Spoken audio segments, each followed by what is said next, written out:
Thank you very much for that very flattering introduction. It's a hard act to follow.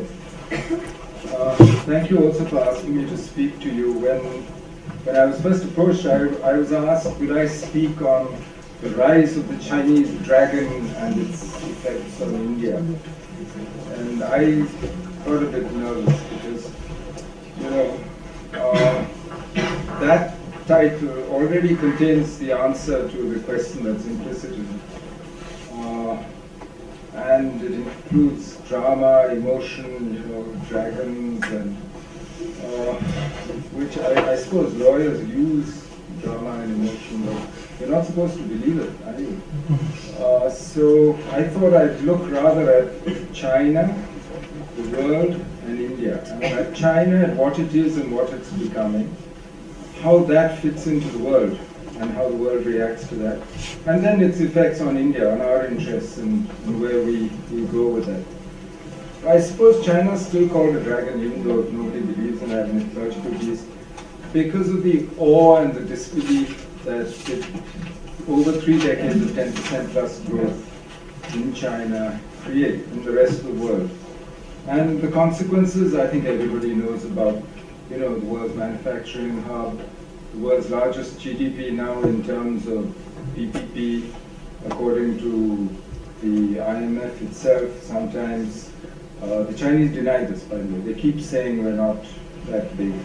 The ability to determine commodity prices around the world, presence of China in most global value and production chains, wherever you look, the huge accumulation of hard power over the last 30 years, all of which are unprecedented in history. When you think of it, Britain at its fastest in the Industrial Revolution was growing at about 3.5%, which used to be called a Hindu rate of growth. But that was enough for Britain to outstrip the rest of the world. But what China's been doing actually is totally unprecedented. And so the world naturally watches in awe of this transformation and at speed and scale of what's happening. And the West naturally sees it as a challenge to its hegemony, just as it saw Japan's rise in the first half of the 20th century as a challenge. For the Chinese, on the other hand, this is merely a reversion to the natural order of things. The way they see it is they think of themselves as traditionally, right through history until the 19th century, they think that China was always the world's largest economy, and from their point of view, China was the center of the world. But what really arouses Western disquiet at China's rise and this rapidity of the rise, I think, is because two of their misconceptions are being shown up now. And that's why the West, if you notice, from the Nixon visit, from 72 onwards, did everything possible to assist China's rise, opened their markets to it, transferred technology, did various things. And China, like India, was actually one of the biggest beneficiaries of the era of open international trading and investment flows, especially in the 2 decades after the end of the Cold War. But the disquiet now, I think, is for 2 reasons. One is because there was a Western idea that somehow as China modernizes, she will westernize. She'll become like another Western country. In effect, that what would happen to China is what happened to Japan in the second half of the 20th century. Secondly, that as a result of that rise, the Chinese middle class that would arise would naturally demand democracy, the economy would open, then the politics would follow, and ultimately China would become a democracy like the rest of the world, and so on. Now, both these things have been proved false. If you look at it, they expected China to be integrated into the world, into the Western political and economic order, the way Japan had been, to the point where Japanese were treated as honorary whites in other countries of Africa. But China hasn't done this. You have to, at the same time, admire the skill in Chinese policy making during this period. because it's easy, I think, for the Chinese to convince the West that their rise was in the West's interest as long as the Soviet Union existed. And as long as they were in opposition to the Soviet Union, they could say, okay, it helps you to have us opposing the Soviet Union. But after '89, the Chinese leadership was convinced that the West would now turn to changing the regime or the nature of the regime in China, the single large remaining communist party in the world which was ruling. And so the Chinese actually put in a huge effort immediately after the fall of the Soviet Union to try and avoid that fate. And they managed very successfully until very recently. If you look at China's polity today, though, both those original Western hopes are gone. China is stubbornly Chinese in terms of her polity, in terms of how she runs herself. Any scholar of Chinese history could have actually told you this. I mean, this was predictable. And if anything, the CCP's, the Communist Party's grip on power in China today is much stronger than it has been before. It actually uses modern technology and so on, which was supposed to break this hold, whether it's ICT, whether it's other. It uses that actually to strengthen its hold on society. And China has made it clear that while she is, like India, a major beneficiary of open markets, free trade and investment flows, that she is determined to have an independent say in the economic, political and security order in the world around her.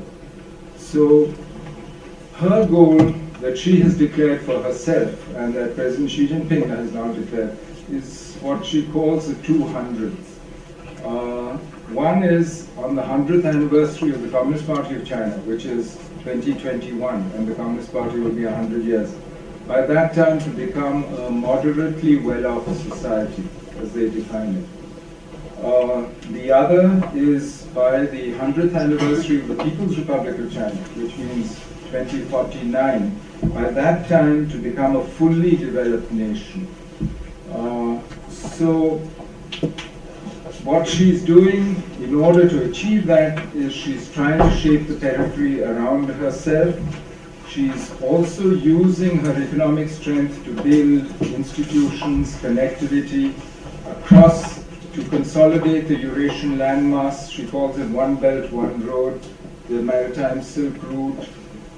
She's built pipelines, rail, road, all various forms, in fiber optic, you name it, kinds of connectivity with all her neighbors.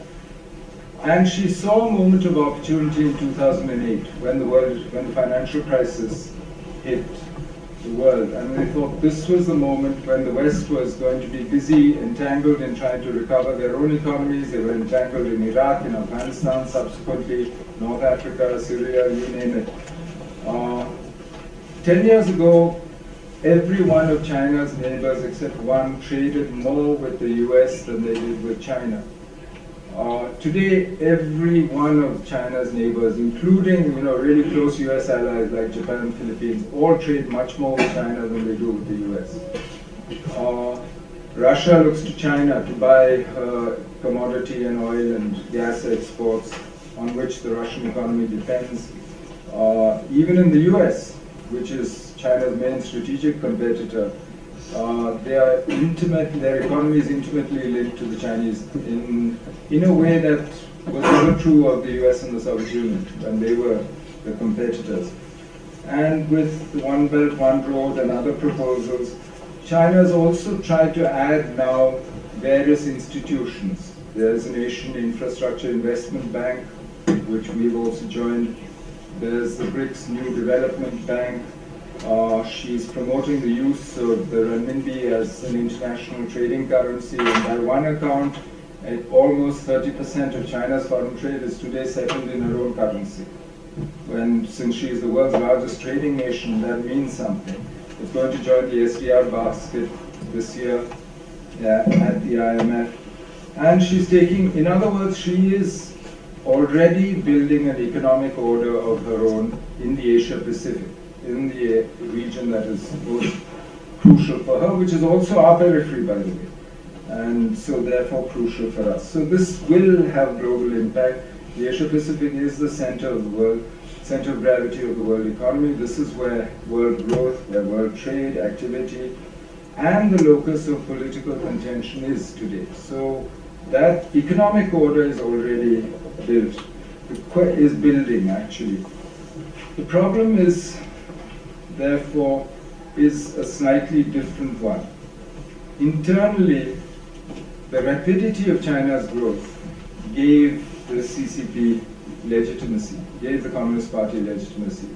What they used to rely on ideology, on revolutionary ideology, on Maoism before, was replaced by this, and which they've, and they need, and it also gave them, because of this rapidity of growth, gave them the means to maintain social and political control.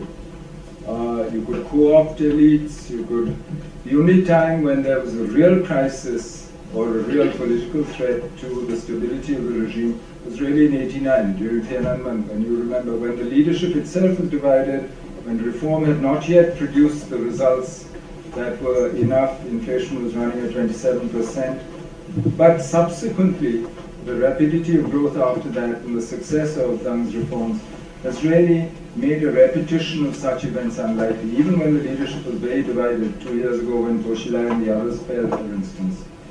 But today the CCP is a victim of its own success, with a, well, depending on how you calculate, $11.2 trillion US dollar economy in nominal GDP in April 2015, according to the IMF, and per capita income over $8,000 nominal. If you say take PPP, it's about $13,900 or so per capita. She can't sustain 10% rates of growth anymore. She's reached the middle income trap, in a sense. She also needs to readjust her economy. Because of the world economic crisis, she can't rely on export-led growth anymore to keep growing. She needs to convert to domestic consumption, to domestic demand, and make that transition. Last year, for instance, exports actually were a negative contributor to China's GDP. Not that they had fallen, it's just that because the economy has grown and it's not adding, and because of the nature of the subsidies and so on that she gives to them. Now, will she make this adjustment successfully? Because the signs, you saw the stock market crash, various people. Now, the trouble with China is everybody projects onto China what they want or what they think. And this is historical, it's always been true. So you get people tell you it's about to collapse, but frankly, we've heard that now for 20 years. The coming collapse of China, I remember there was a book called 20 years ago. Someday it will collapse, and then he'll say, see, I told you. And then you have the other extreme. You still don't know it's going to go on as it is, it's fine.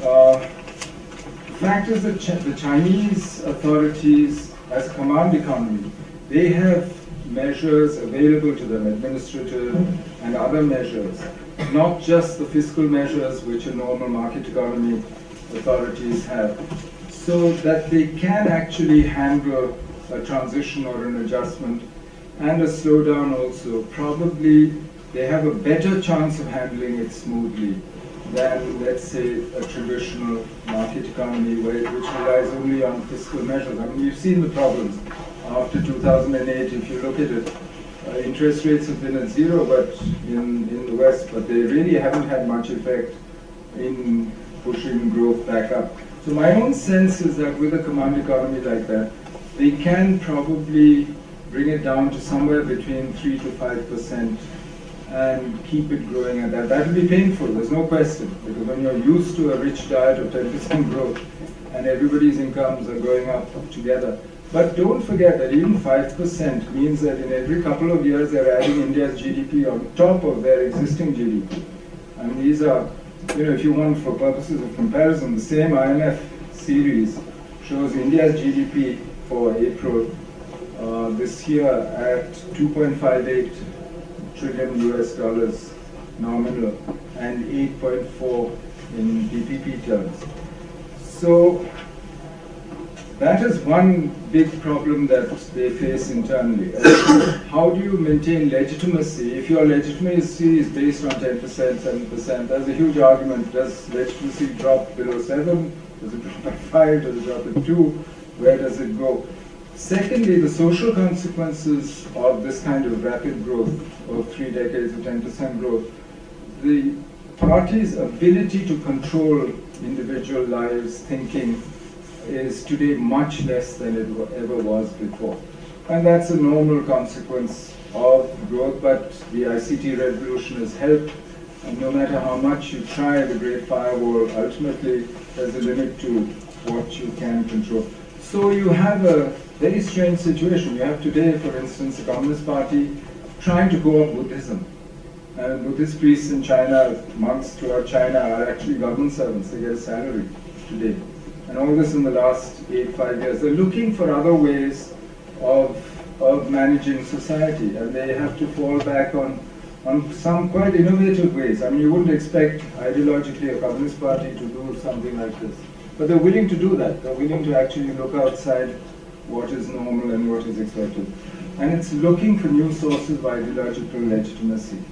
So what does this kind of China, where social control is looser, political control is still very tight, where you're going through a major economic adjustment, what does it mean for us? But it's powerful. It's accumulated a huge amount of power in the last few years. And what does it mean for the rest of the world? As they search for legitimacy, the obvious source is nationalism. Because that is the easiest thing to do. If you're going to face a slowing down economy and so on, it's much easier. And that's exactly what we've seen. Since 2008, if you look at it, you see a much more strident Chinese pursuit of their national core interests, whether it's reigniting their disputes in the South China Sea with the Vietnam, the other ASEAN countries, whether it's the East China Sea with their dispute with Japan. You look at the rhetoric that they use in presenting what they... Deng had given them a strategy in 1992, immediately after the fall of the Soviet Union, which he called the 24-character strategy, which was, and it's worth listening to. He said, observe calmly, secure our position, cope with affairs calmly, hide our capabilities, and bide our time. Be good at maintaining a low profile, never claim leadership. While he was busy building his country at 10%. But in other words, keep your head down. And it's how about in Chinese, it's just a 4-character phrase, and it's very catchy. By 2009, the President Hu Jintao amended the phrase. But he did it very subtly. He changed the end, the last 8 characters, to become firmly uphold keeping a low profile. Now, what is firmly uphold? It doesn't sound, in English, it doesn't sound that bad. But in Chinese, being firm means, go out and push your way through. And change the last one about never seek leadership into achieve something. Just something, just achieve something. So you open the door to a much more assertive policy. Today, nobody refers, ever since 2012, since Xi Jinping came to power, nobody refers to the 24-character strategy at all anymore. Instead, they speak of China assuming her responsibilities in the world, being willing to perform her responsibilities. She officially describes herself now as a great power. When she says we seek a new type of major power relationship or great power relationship with the USA, in effect she's saying I'm a great power, and so is the US, and is equating herself with the US. So Deng's humility, whether mock Confucian or whatever you call it, that's gone out of the window. Instead, China uses phrases like display her prowess, assume her responsibilities, and so on. And we even have Chinese IR scholars like Yan Shuiping now saying that China needs to start building a series of military alliances in her periphery in order to countervail what the US alliance system does to her security in her neighborhood.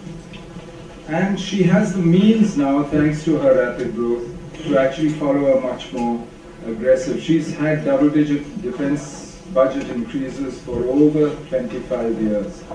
and that's now a powerful PLA.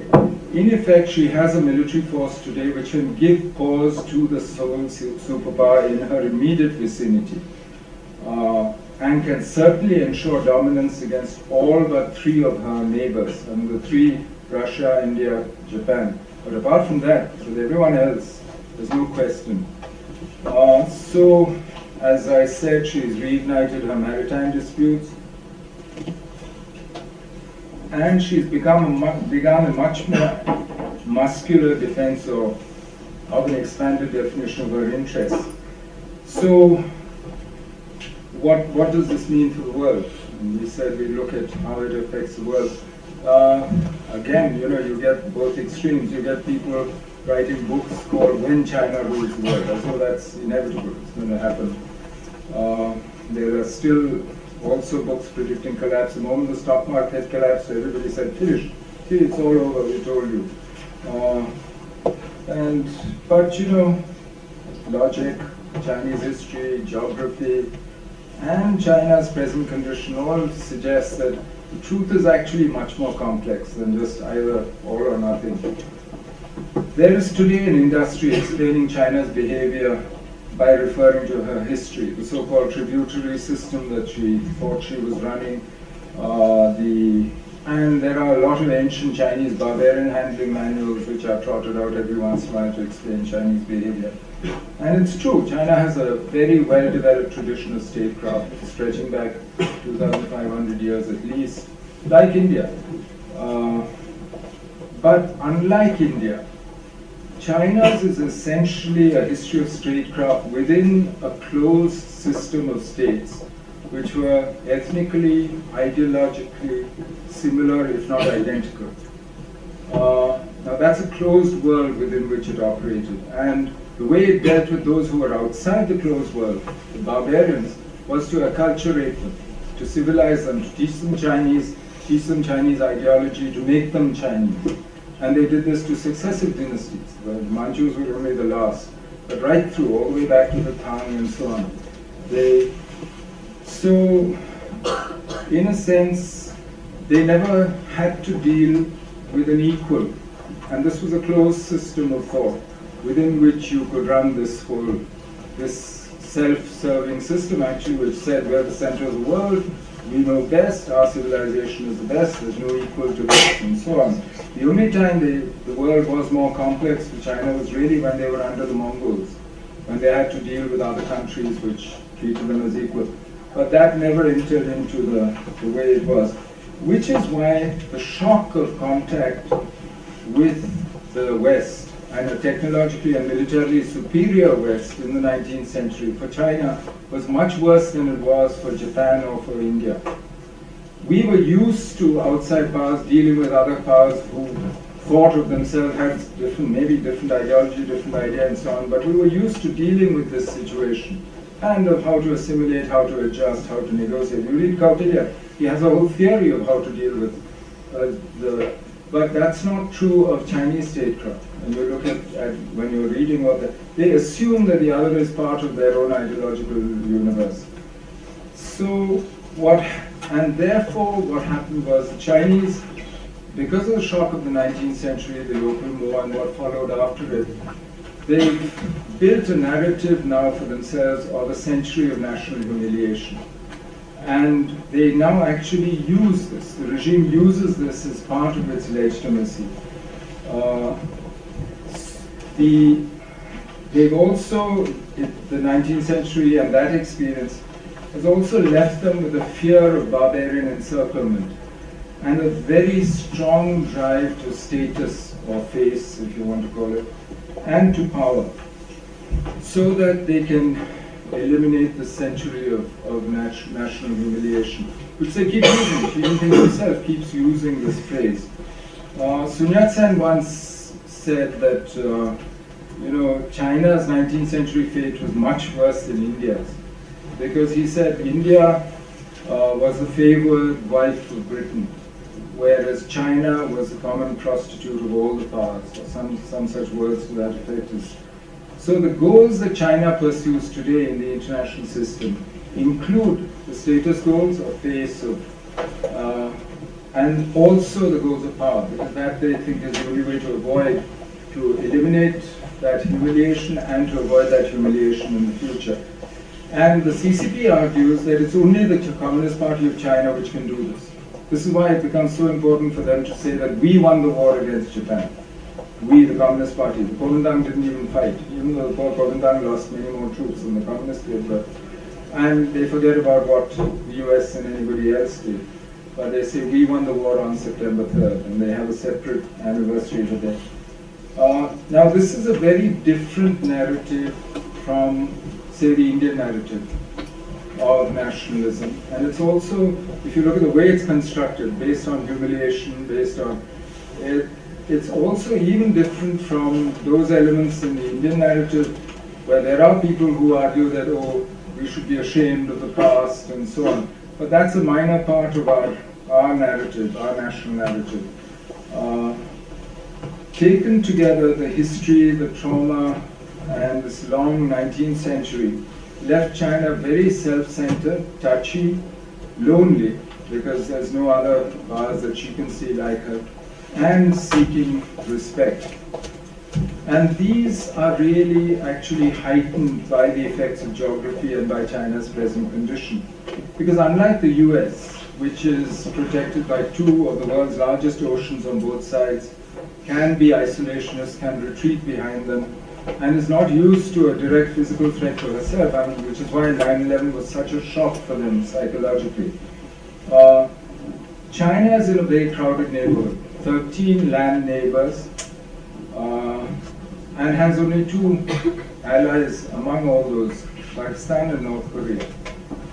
Has complex relationships with everyone else, and many of her neighbors have actually been also growing rapidly and accumulating power at the same time as China has been. Maybe not at the same spectacular rate, but if you look at India, Indonesia, South Korea, Japan, Vietnam, these are not states which have stood still while all this is going on.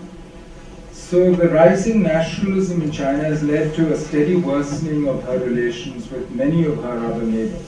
So she's a lonely power, she's in a crowded neighborhood, she will have to act very differently, even if she achieves the kind of predominance the US has in terms of power, she will have to act very differently because of her geography. Now, so the result is, today if you look at China, she's very powerful, and she's acquired all this, but she still lacks the capability to manage, devise, or to impose a political or security order in her immediate neighborhood, in the Asia Pacific. This is a function not just of the balance of power, not only because there are other powers, or because of the presence of the USA, but it's also of her inability to offer a normative framework. She has no experience of offering a framework within which other states can find their role, can find a place. As I said, she's used to a homogeneous little world of her own. And it's because of the nature of her relationship with the other powers in the region, whether it's India, whether it's Vietnam, whether it's Japan. If China cannot, and the US will not, provide security in the commons, whether it is through cyberspace or in high seas in this area, then I think the obvious conclusion is that we're going to face continued instability in the region. And that one immediate consequence of China's rise in this form is that this instability will go on changing. Now, optimists will call this multipolarity, the emergence of multipolarity, because optimists see change or shaking the order as opening up space for themselves. China, many Indians also think this is a good thing actually, we can improve our position. But it's hard to say how it will work. Secondly, can the world economy recover, prosper in such political and security instability in the Asia Pacific, which is more and more important to the rest of the world, and in the fragmentation that, say, TPP, RCEP, all these different little regional trading blocks and free trade agreements mean? My own sense is that it can't. also that the natural reaction to this kind of prolonged insecurity and strategic competition between the powers would be countervailing coalitions, other groups forming. And so if, as I see it, the drivers of Chinese foreign policy in the near future are going to be this search for status, for power, it's really hard to see this changing, this confusion that we see around us in the Asia Pacific changing very rapidly. The only consideration that might override them and is if rule by the CCP elite in China is threatened by the consequences of the drive for status and power. But that, frankly, is a very difficult contingency to actually envisage. So for the present, expect more of the assertive China that we've seen in the last few years. Expect more instability in the region. Don't expect the world economy, the good days are not coming back anytime soon. At least that's the way it looks from the manner in which China has risen. Now, if this analysis is true, what does it mean for India? And let me try and do that quickly. Obviously, well, on the one side, we owe many of our friends to the Chinese. I mean, if you look at the warmth in India, Japan, India, Vietnam, security ties, a lot of it is thanks to, is a natural reaction to what has happened. But that's the way, that's the nature of international relations. Something goes up, you balance it, the other side goes down, it works. The other thing is that an assertive China is unlikely to seek an early settlement of the boundary issue. Even though all the technical work is done, it can be done. Because logically, there is stability on the border. Nothing has changed in the last 50 years on that border. We both strengthened ourselves on both sides of the line, each of us, but we achieved higher and higher equilibrium. And basically nobody's died on that border since 1975, October, and that was an accident in Turunga. So it makes sense, logically you would say, for both of them to settle the border on the basis of the status quo with some give and take, and do it. But it's unlikely.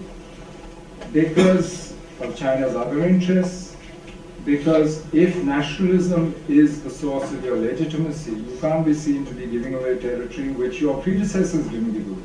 And the question will be, why didn't they do it if it was such an easy and logical thing to do? And this is true not only of the Chinese leadership, it's true of the Indian leadership as well. Exactly the same logic would apply. Also, China has other interests, and she is still very suspicious about Tibet, about what will happen there. And I think she has a desire to maintain levers in her relationship with India. And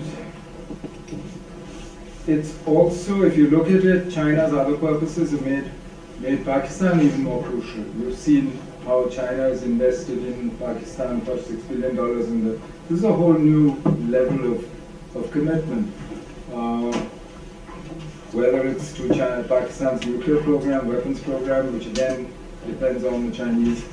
And if you add to that Chinese dependence on the Indian Ocean, through which, as of now, 80% of her oil and gas imports come through Hormuz, Malacca, and the fact that we are there in the Indian Ocean. If you add all these suspicions about India-US defense cooperation and so on, so it's unlikely that I wouldn't expect an immediate quick move to settling the boundary. But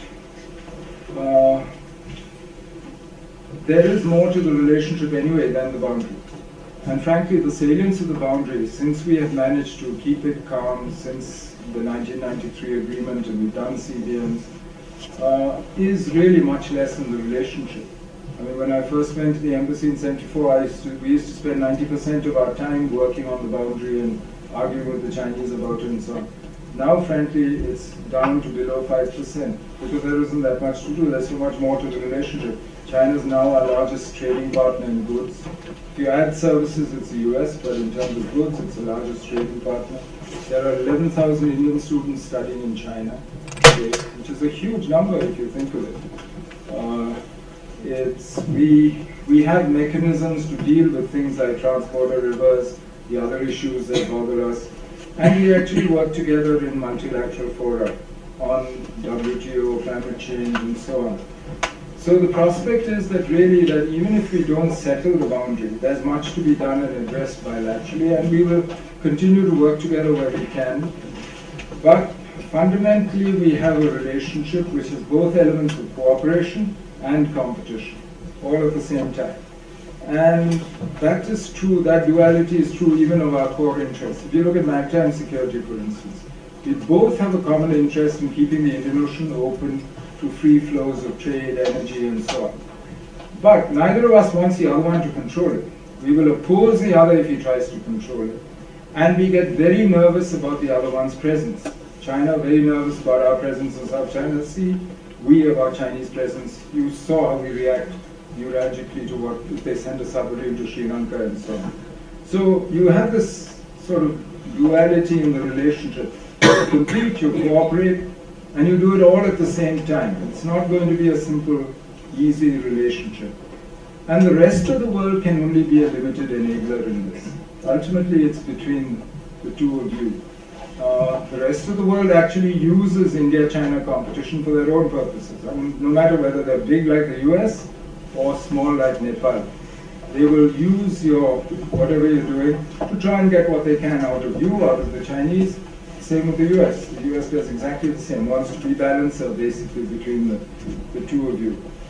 So this pattern, as far as I can see in the short term, will continue. There are two things, however, which could change this. This fact that we go along as we are with both competition and cooperation at the same time. One is, in both India and China, and in Japan actually, you now have conservative, authoritarian centralizers in power who depend on an increasingly nationalist rhetoric to maintain their governments and their legitimacy. Now, they also, frankly, in both countries, you have leaders who have very limited experience of foreign policy and of the center itself. So the risk really is that, you know, in normal times it really doesn't matter if the discourse becomes much more shrill, much more jingoistic and so on.